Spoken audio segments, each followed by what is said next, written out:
बिस्मिल्लाहिर्रहमानिर्रहीम। अस्सलाम वालेकुम नाज़रीन कराम, मैं हूं मखदूम शहाबुद्दीन और आप देख रहे हैं मेरा फेसबुक और यूट्यूब चैनल। उम्मीद करता हूं आप सब लोग बखैर वाफियत होंगे और जहां भी होंगे अपने अहले खाना समेत खुश भी होंगे और महफूज भी। नाज़रीन कराम, कुछ बड़ी अहम तरीन डेवलपमेंट्स हैं। एक जानिब तो army chief general Syed Asim Munir से 13 जर्नैलों की मुलाकात का अहवाल, और इस हवाले से एक बहुत बड़ा क्लेम सामने आया है, एक बहुत बड़ा दावा सामने आया है कि आर्मी चीफ ने किस तरह से इन 13 जर्नैलों के वक्त को डांट पिलाई है। ये मामला क्या है, ये माजरा क्या है, इस हवाले से बड़ी एक्सक्लूसिव डिटेल्स हैं। जबकि इसके साथ ही साथ मुल्क के अंदर एक तरफ मिलिट्री एस्टैब्लिशमेंट है तो वहीं दूसरी जानिब जुडिशियल एस्टैब्लिशमेंट आने वाली है। और एतजाज एहसन साहब ने जो एक कॉन्स्टिट्यूशनल पिटीशन दायर की है कि सिविलियंस का ट्रायल मिलिट्री कोर्ट में नहीं हो सकता, एक वकला तहरीक सर उठा रही है। और इस सब के अंदर जुडिशरी पे अब ये डिपेंडेंट है कि वो किस कदर स्टैंड लेते हैं और कहां पर खड़े होते हैं। लेकिन इस सब के अंदर जीएचक्यू का मौकफ क्या है, ताकतवर हलकों का मौकफ क्या है, इस सारे सिनेरियो में, इस सारी सिचुएशन में जो इस वक्त बन रही है, और क्या ये मौकफ ही है या फिर ये अल्टीमेटम है, इस मामले को भी डिस्कस कर लेंगे। जबकि इस सब के अंदर कुछ नाम भी सामने आते जा रहे हैं और अगले वजीर आजम के लिए 2 नाम जो है वो इस वक्त सामने आ चुके हैं। और इमरान खान साहब के लिए मुश्किलात अभी भी उसी तरीके से जारी हो सारी है। और इमरान खान के खिलाफ एक नई गवाही आई है और खेल जो है वो इमरान खान के खिलाफ यूं लग रहा है कि इंतहाई खतरनाक होने जा रहे हैं। यानी खेल सिर्फ खतरनाक नहीं होगा बल्कि खेल जो है वो इंतहाई खतरनाक होने जा रहा है। ये सारी 7-8 बड़ी डेवलपमेंट्स जो हैं और आज बरोज इतवार किस तरह से पाकिस्तान की सियासत जो है वो पलटा खा रही है, ये सारी डिटेल्स एक एक करके आपके सामने रखते हैं। अच्छा नाज़रीन कराम, इस सब के अंदर बात कर लेते हैं। अगले वजीर आजम के लिए जंग छिड़ी हुई है और इस वक्त बिलावल साहब ने भी अपने ट्रू कलर्स जो हैं वो दिखाए हैं और अपना जो पत्ता है वो फेंका है हुकूमत के खिलाफ एक तरह का आलम बगावत बुलंद करके। और अपोजिशन वाले मोड में बिलावल साहब आ रहे हैं। हमारी खबर की तस्दीक हो गई जो 6-7 दिन पहले ही हमने आपके सामने रख दी कि ये डिस्कस कर रहे हैं अंदर खाते। कम से कम अगर ये डायरेक्टली अपोजिशन में ना भी जाए तो ये एक नैरेटिव इस तरह का जरूर बिल्ड करेंगे कि ये बड़े शदीद तंग है और ये आवाम को रिलीफ दिलवाने के लिए सब कुछ हो रहा है। अच्छा, वहीं दूसरी जानिब इन लोगों को ये कम्युनिकेट कर दिया गया है कि चाहे जो मर्जी हो जाए, दुनिया इधर की उधर हो जाए, अगर तो निजाम चलना है तो फिर उस निजाम में इमरान खान नहीं होगा। और इमरान खान अगला वजीर आजम क्या, इमरान खान की जमात से भी अगला वजीर आजम नहीं होगा।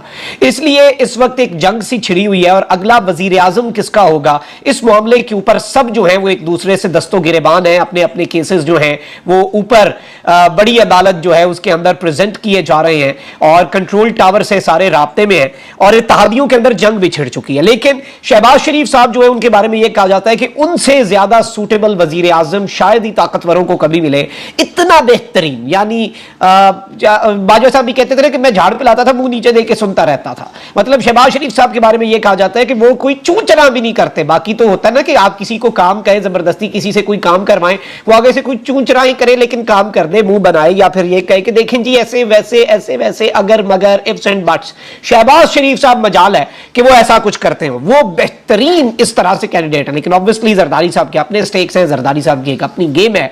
और वही बात है कि इमरान खान को माइनस करवा के ही अगर जीतना है और इस तरह से पॉलिटिकली, जिस तरह बिलावल ने कहा ना कि जैसे हम कराची के मेयर का इलेक्शन जीते वैसे ही हम विफाक का इलेक्शन जीतेंगे, ये अकल वालों के लिए इसमें निशानियां हैं, ये अक्लमंदों के लिए इसमें वाज़ेह इशारे दे के चले गए हैं बिलावल साहब। तो अब बेसिकली इनके मुताबिक 2 नाम है। नवाज शरीफ साहब को यही लगता है कि उन्हें अभी भी मुकम्मल तौर पे प्लस नहीं किया जाएगा, वो माइनस ही रहेंगे, उनके लिए मुश्किलात रहेंगी। और एक जमात के लिए हुकूमत बनाना तो वैसे भी नामुमकिन होगा और वो कंप्लीटली इम्पॉसिबल है किसी एक पॉलिटिकल फोर्स जो है उसके लिए अपनी गवर्नमेंट कायम करना। अगर तो इमरान खान को आप मैदान में उतारते हैं फिर तो बेशक 2/3 की तरफ चले जाएं, लेकिन इस तरह से तो अब इन्हें यह लग रहा है कि जी अगला वजीर आजम जो है उसके लिए 2 ही नाम है, या शहबाज शरीफ या बिलावल भुट्टो जरदारी। ऑल्दो जारी बात है नवाज शरीफ साहब के नाम पे भी लोगों को एतराजात हो सकते हैं तो वो कहते हैं चलो ठीक है फिर शहबाज को बना दो। बिलावल के नाम पे अगर किसी को एतराज है कि इनएक्सपीरियंस्ड है, अभी इमैच्योर है, इंटर्नशिप बेहतरीन अंदाज में नहीं की। आप देखें ना कि एक बंदा जिसकी जिंदगी की पहली जॉब जो है वो पाकिस्तान की वजारत खारजा उसे पकड़ा दी जाए और ये सारा कुछ हो रहा है, ये सारा कुछ एक रियलिटी है जो हमारी कौम देख रही है। लेकिन बिलावल साहब के हवाले से ये अल्टरनेट प्लान दिया जाता है कि अगर बिलावल के ऊपर आपको ट्रस्ट नहीं है तो फिर जरदारी साहब से अच्छा वजीर आजम कौन हो सकता है, सबको लेकर चलेगा, मुल्क को पता नहीं किस डायरेक्शन में लेके जाएगा। और रिसेंटली जरदारी साहब ने लाहौर में कुछ सेमिनार्स के अंदर मईशत पर जो लबकुशाई की है वो भी शायद इसी जानिब इशारा है कि जरदारी साहब ने भी अपनी सीवी हाथ में पकड़ी हुई है कि अगर बिलावल के आप कह लें कि कवरिंग कैंडिडेट इस वक्त, और इन्हें यह लग रहा है कि जी दोनों के अंदर ही गेम होगी, लेकिन इन्हें यह नहीं पता कि एक बहुत बड़ी गेम और भी तैयार हो रही है। और हुकूमत जो है वो जैसे एक कल कॉलम हफीजुल्लाह नियाज़ी साहब ने लिखा कि फातेह फौज जो होती है ना वो कभी माले गनीमत तकसीम नहीं किया करती। तो ये चीज बस अगर ये समझ जाए तो ये जो दो नाम अभी चल रहे हैं ना कि दो ही ग्रुप्स के अंदर वजारत उज़्मा का म्यूजिकल चेयर चलेगा, तो शायद इस चीज से ऊपर ये आगे चले जाएं। और इस वक्त मुस्लिम लीग नून और पीपल्स पार्टी में मफाद जो है वो भी अब खत्म होता जा रहा है और इत्तेहाद जो है वो भी अपने खात्मे की जानिब बहुत तेजी से गामजन है। और अब ये इन्हें लग रहा है कि हम इस तरह से शायद कुछ हासिल कर सकें, लेकिन अब यहां पर नहीं होगा। आप देखें ना कि मुस्लिम लीग नून के जो मरकजी रहनुमा है तलाल चौधरी, उन्होंने कहा है कि हम इलेक्शन को वेलकम करते हैं और भरपूर तरीके से इलेक्शन लड़ेंगे, लेकिन आम इंतखाबात आजाद कश्मीर के जिमनी इलेक्शन और कराची में मेयर के इलेक्शन की तरह नहीं होने चाहिए। यानी उन्होंने ये वाजे कर दिया कि आजाद कश्मीर में भी जो पीपल्स पार्टी को फेवर दी गई और उस टाइम पे भी नून लीग ने खुलकर हमला किया पीपल्स पार्टी के ऊपर कि ये वहां पर धांधला कर रहे हैं, और इन्हें भी ये डर लग गया है कि कहीं ये ना हो कि भाई वैसे होना इनके साथ यही है, नून लीग के हाथ में कुछ नहीं आना और ना इनका सिर्फ और सिर्फ खाया पिया कुछ नहीं, गिलास तोड़ा बारह या कोयलों की दलाली में मुंह काला होना है और कुछ भी नहीं होना इन्हें सियासी तौर पे। और अब वो डर भी लग गया है। और इस सब के अंदर तलाल चौधरी ने कहा कि अदम एतमाद की तहरीक पीपल्स पार्टी की तजवीज पर लाई गई थी, मुस्लिम लीग नून और JUI तो नए इंतखाबात चाहते थे। मतलब अब वो ब्लेम गेम जो है ना वो भी मुकम्मल तौर पर शिफ्ट हो रही है और एक दूसरे से दस्तों गिरेबान होने के लिए मुकम्मल तौर पर तैयार है। इन्होंने कहा कि चेयरमैन पीपल्स पार्टी के सवाल जलसे में तकरीर पर रद्द-ए-अमल देते हुए इन्होंने कहा कि हम इलेक्शन को वेलकम करते हैं और भरपूर तरीके से इलेक्शन लड़ेंगे। बिलावल का चैलेंज हमें कबूल है, लेकिन आम इंतखाबात आजाद कश्मीर और मेयर कराची के इलेक्शन की तरह नहीं होने चाहिए। आजाद कश्मीर इलेक्शन पर तहफुजात हैं, जबकि कराची के इलेक्शन पर भी सवालात उठ रहे हैं। इलेक्शन ऐसा होना चाहिए जिस पर उंगलियां ना उठ सकें। Look who is talking, but कम से कम चले नून लीग की यही ख्वाहिश जागी तो अच्छी जागी। और उनका कहना था कि जहां पर पीपल्स पार्टी की हुकूमत है वहां पर इलेक्शन पर हमारे एतराजात मौजूद हैं। कराची के मेयर के इलेक्शन पर लोग सवाल उठा रहे हैं, आने वाले इलेक्शन में सवालात नहीं उठने चाहिए, इंतखाबात साफ शफाफ होने चाहिए और इत्तेहादी जमातों को मिलकर ऐसा माहौल और इलेक्शन कराना चाहिए जिसकी मिसाल ना मिलती हो। आपने इलेक्शन नहीं कराना, ये वैसे निगरान हुकूमत ने कराना होता है, लेकिन चलें कोई नहीं। अच्छा, वहीं दूसरी जानिब नून लीग जो है ना उसके अंदर भी इख्तलाफात पूरे खुलकर सामने आ गए हैं। शहबाज शरीफ साहब ने अगले दिन ये बात कही थी ना अपने उस इजलास के अंदर जिसमें ये बिला मुकाबला सदर और मरियम नवाज चीफ ऑर्गेनाइजर मुंतखब हुई कि जिन्हें इसहाक डार के पॉलिसीज़ के ऊपर शक है या जिन्हें उनके ऊपर तनकीद करनी है उनकी पार्टी में कोई गुंजाइश नहीं, क्योंकि पार्टी में जमहूरियत नहीं बादशाहत है, ख़ानदानी सियासत चल रही है वहाँ पर। तो शायद खाकान अब्बासी साहब और री इमेजिनिंग पाकिस्तान से मुस्लिम लीग नून कुछ ज़्यादा खुश नहीं है। तो शायद खाकान अब्बासी साहब ने भी सरप्राइज़ दे दिया है। ये खबर भी दे देते हैं आपको कि अज़रबैजान से बैनुल हुकूमती बुनियादों पर जो कुदरती गैस है LNG खरीदने पर इख्तलाफात के बाद साबिक वज़ीर आज़म शाहिद खाकान अब्बासी ने इक्तिसादी राब्ता कमेटी की रुकनियत से इस्तीफा दे दिया है। और ज़राए के मुताबिक शाहिद खाकान अब्बासी की सरकारी कंपनी PLL के जरिए अज़रबैजान से LNG खरीदने की इन्होंने मुखालफत की और इनका मौक़िफ़ था कि अज़रबैजान से LNG कार्गो पाकिस्तान की निजी कंपनी के जरिए खरीदे जाएं। ज़राए का कहना है कि पेट्रोलियम डिवीजन ने शाहिद खाकान अब्बासी की हिदायत के मुताबिक समरी तैयार करने से इनकार किया था। और इस सब के अंदर शहबाज शरीफ ने गुज़श्ता दिनों जब अज़रबैजान का दौरा किया तो वहां पर LNG फराहमी समेत मुख्तलिफ शोबों में ताउन बढ़ाने पर इत्तफाक हुआ था। तो शाहिद खाकान अब्बासी भी इन एतराज़ात के ऊपर साइड पे हो रहे हैं। मतलब आप समझ जाएं कि ये मामला किस तरफ को जा रहा है और ये इशारा किस तरफ है और ये सूरत हाल दर हकीकत क्या रुख इख्तियार कर सकती है, ये भी समझ जाएं। अच्छा, इस सब के अंदर एंटी करप्शन पंजाब जो है उसने भी घेरा तंग किया हुआ है और ऑब्वियसली आपको पता है कि बुशरा बीबी से नैब वैसी तहकीकात कर रहे हैं। एंटी करप्शन ने कल खान साहब को नोटिस दिया, उनकी बहन और बहनोई को भी नोटिस जारी किया। इसके साथ बुशरा बीबी जो है उनकी दोस्त फराह गोगी के ऊपर भी जो केसेस हैं उनके UAE से जाना, इटली के अंदर अजाइलम अप्लाई करना और उसके साथ बुशरा बीबी के जो साहबजादे हैं उनके ऊपर केसेस की इत्तलात और ये सारी चीज़ें ऑलरेडी चल रही हैं। बुशरा बीबी के ऊपर भी एक मुकदमे के हवाले से इत्तलात हैं कि अंदर खाते पुलिस ने कुछ मुकदमात कायम किए हुए हैं। अब वहाँ पर एंटी करप्शन पंजाब जो है उसने महकमा एक्साइज में करप्शन की रकम इकट्ठी करके साबिक वजीर आजम इमरान खान की अहलिया बुशरा बीबी के करीबी दोस्त फराह शहजादी तक पहुंचने के शवाहिद हासिल कर लिए हैं और ये इनका दावा है। एंटी करप्शन हुकाम का दावा है कि साबिक ETO मसूद बशीर अपने नेटवर्क में शामिल एक्साइज इंस्पेक्टर के लिए रिश्वत की रकम इकट्ठी करते थे। रिश्वत कोटे से जायद अल्कोहल की फरोख्त पर ली जाती थी और फिर ये रकम फरद शहजादी तक पहुंचाई जाती थी। हुकाम का कहना है कि एंटी करप्शन को महकमा एक्साइज के ETOs के खिलाफ सबूत जो है वो मिल चुके हैं और हमने पूरा मामला जो है वो हासिल कर लिया है और फरज शहजादी और उनके जरिए पोस्टिंग लेने वाले 5 ब्यूरोक्रेट्स के खिलाफ पहले ही मुकदमा दर्ज है।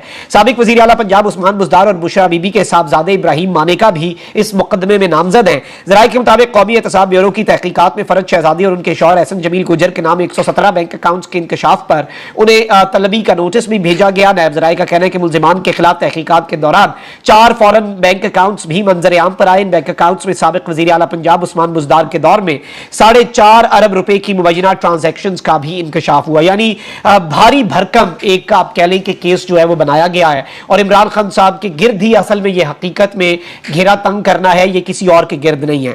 अच्छा, वहीं दूसरी जानिब सानिया 9 मई को 1 माह से जायद का अरसा तो गुजर गया है और सियासी जमात से वाबस्ता ये खबर जियो की है कि शरपसंदों के एतराफात का सिलसिला जारी है और इस सब के अंदर कह रहे हैं कि जी कारकुनान ने बेनकाब कर दिया है और कहा गया है कि जिना हाउस शरंगेजी की मनसूबाबंदी चेयरमैन पाकिस्तान तहरीक इंसाफ इमरान खान की गिरफ्तारी से एक दिन पहले हो चुकी थी। PTI वर्कर्स के मुताबिक यास्मीन राशिद और एजाज चौधरी ने कारकुनान को जिना हाउस जाने की हिदायत दी। चेयरमैन ने गिरफ्तारी से एक दिन पहले मीटिंग बुलाकर इंतशार का मुकम्मल मंसूबा तैयार किया था। यानी अब जो नया इतराफ कारकुनों से करवाया जा रहा है और लोगों की वीडियोज आ रही है वो ये है कि इमरान खान साहब ने एक दिन पहले मीटिंग बुलाकर सबको ये पूरा मंसूबा हैंड ओवर किया था। PTI कारकुनों ने बताया कि चेयरमैन PTI ने गिरफ्तारी से पहले जिना हाउस पर हमले का मंसूबा बनाया। शरंगेजी के बाद चेयरमैन PTI ने खुद को बचाने के लिए एजेंसियों पर इल्जाम तराशी की और इन्होंने कहा कि वजारत उज़्मा छिनते ही इमरान खान ने अफवाज पाकिस्तान के खिलाफ जहर उगलना शुरू कर दिया था। PTI कारकुनों का कहना था कि जिना हाउस में जलाओ घिराव के वक्त PTI के हसान न्याजी भी मौजूद थे और हसान न्याजी ने कोर कमांडर के यूनिफॉर्म की बेहुरमती भी की। तो ये सारी चीजें इनके ऊपर एक चार्ज शीट की सूरत में इकट्ठी कर ली गई हैं। अच्छा, वहीं दूसरी जानिब जो 2 बड़ी खबरें हैं वो मैंने आपके सामने रखनी है।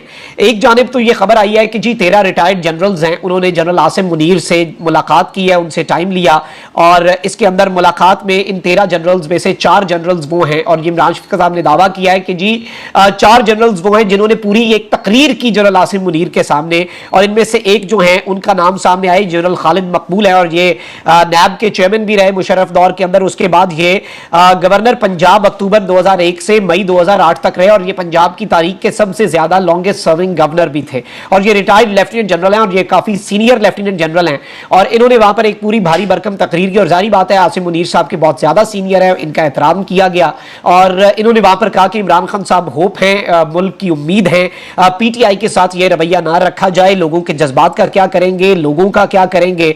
और जनरल आसिम मुनीर साहब के हवाले से ये बात सामने आई है कि उन्होंने बड़े इत्मीनान से इनकी बातें सुनी और काफी ज्यादा इनमें सीनियर्स थे उनके और सबकी बातें सुन के आसिम मुनीर साहब ने कहा कि जी जिन वेटरन्स को सियासत का शौक है वो जिन्हें तर्जुमानी का शौक है वो जाएं अपनी पेंशन सरेंडर करें और खुलकर सियासत करें और खुलकर ये बातें करें और ये तासुर ना दें यहां से बाहर जाकर वेटरन होकर कि आप हमारे नुमाइंदे हैं या फिर हमें आकर ये ना बताएं कि अवाम क्या कर रही है और बहुत शौक है तो अपनी तमाम तर जो बेनिफिट्स आप हासिल करते हैं उन्हें सरेंडर करें।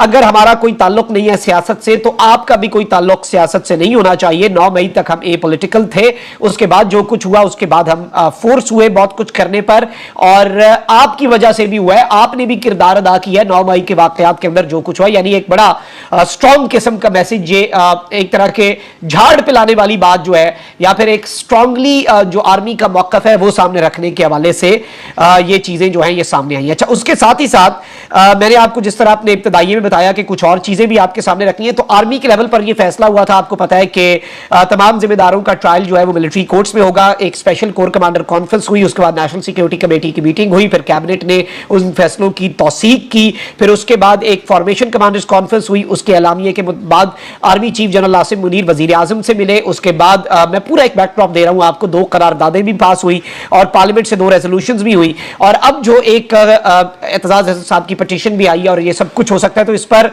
सवाल यह है कि ताकतवरों का क्या मौकफ है और ये मैं आपको बता दूं कि कोर कमांडर्स का 15 मई का फैसला जो है और फॉर्मेशन कमांडर्स का 7 जून का जो फैसला है वो एक तरह से चैलेंज किया गया है। ये समझा जा रहा है कि जी ये जो पिटीशन है इसकी सूरत में और फौज के मौकफ के बारे में कहा गया है, जब राब्ता किया गया तो ये कहा गया कि फौज का मौकफ जानना है तो फॉर्मेशन कमांडर्स कॉन्फ्रेंस के एलामिये के कुछ पैराग्राफ्स को समझ लें। तो चले मैं अब वो 2-3 पैराग्राफ जो है वो आपके सामने एक दफा फिर पढ़ के सुना देता हूं जल्दी। Army chief general Asim Munir की ज़ेर सदारत होने वाले फॉर्मेशन कमांडर्स कॉन्फ्रेंस के शुरका ने अज़म का इजहार किया है कि वक्त आ गया है कि 9 मई के मंसूबा साजों और मास्टरमाइंड्स के खिलाफ कानून की गिरफ्त मजबूत की जाए। नंबर 1, फोरम ने 9 मई के यौम सियाह के वाकयात की सख्त तरीन अल्फाज में मजम्मत करते हुए इस पुख्ता अज़म का इयादा किया कि शोहदा की यादगारों, जिन्ना हाउस और फौजी तंसीबात पर हमला करने वालों को आर्मी एक्ट और ऑफिशियल सीक्रेट एक्ट के तहत यकीनी तौर पर जल्द अज जल्द इंसाफ के कटहरे में लाया जाएगा। इस सब के अंदर आर्मी चीफ ने कहा कि कसरत से जमा किए गए नाकाबिले तरदीद शवाहिद को ना झुटलाया और ना ही बिगाड़ा जा सकता है। बिगाड़ पैदा करने की तमाम तर कोशिशें और फर्जी इंसानी हुकूक की खिलाफ वर्जियों के पीछे पनाह लेने की तमाम तर कोशिशें बेसूद हैं, उनका कोई फायदा नहीं होगा। तो ये चीज बड़ी इंपॉर्टेंट है, क्योंकि ये चीज इस पिटीशन में भी कही गई है कि ये बेसिक राइट्स जो हैं उनकी खिलाफ वर्जी है कि उनका मिलिट्री कोर्ट्स में सिविलियंस का ट्रायल हो। तो आप यहां से मौक़िफ़ समझ सकते हैं। फोरम ने रियासत और रियासती इदारों के खिलाफ नफरत परवान चढ़ाने वालों और मुल्क में अफरा तफरी फैलाने वालों के खिलाफ घेरा तंग करने की जरूरत पर जोर दिया और अज़म का इजहार किया कि अब वक्त आ गया है कि मंसूबा साजों और मास्टरमाइंड्स के खिलाफ कानून की गिरफ्त जो है वो मजबूत कर दी जाए। तो ये इस वक्त मौक़िफ़ है, आप समझ लें कि वही मौक़िफ़ जो है उसके ऊपर इदारे डटे हुए हैं। और अब देखना यह है कि ये मामला किधर को जाता है, ये ऊंट किस करवट बैठता है। ये डिटेल्स थी जो आपके सामने रखनी थी, काफी ज्यादा 8-10 बड़ी खबरें थी जो एक व्लॉग में आपके सामने रखी, तो वक्त थोड़ा ज्यादा हो गया। अपना बहुत ख्याल रखें। अल्लाह निगहबान पाकिस्तान।